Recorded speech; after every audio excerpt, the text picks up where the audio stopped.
Ho preso questa telefonata da sto maresciallo, mi ha detto che mio figlio aveva avuto un incidente, che ha preso sotto una donna con sua figlia e strisce pedonali, che era in stato di ferma e mamma e figlia in ospedale. Poi mi ha chiesto 8.500 euro per non farlo andare in tribunale. Non ci ho pensato un attimo.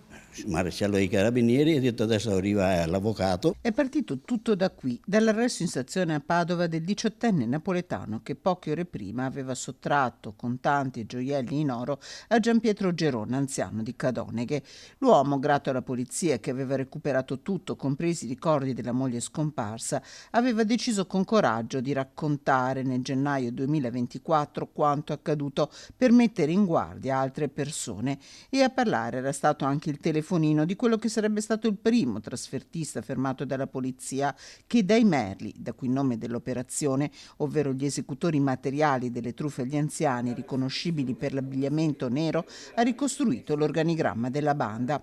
Un'organizzazione che teneva sotto costante controllo chi si muoveva nel territorio, facendo persino fare foto dei gioielli o facendo contare al telefono i contanti e chiedendo loro che il bottino non fosse mai inferiore ai 2-3 mila euro.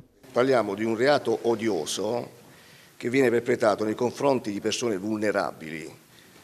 Parliamo anche di persone ultranovantenni, che sono gli anziani della nostra storia, la nostra memoria, vanno coccolati, tutelati. Il reato odioso posto in essere da persone vigliacche, perché appunto se la prendono con persone indifese. Recuperati e restituiti dalla polizia contanti e gioielli per circa 400.000 euro, ma di lavoro da fare ce n'è ancora. Nella provincia di Padova dall'inizio dell'anno sono stati già perpetrati 671, definiamoli, vengono definite truffe agli anziani. Molte volte si tratta di vere e proprie estorsioni, se non rapine e se non appunto furti, 671 dei quali 258 nel capoluogo, con una media di circa 10.000 euro di refurtiva. I conti sono presti fatti e parliamo di 5-6 milioni di proventi di attività illecite solo nella provincia di Padova.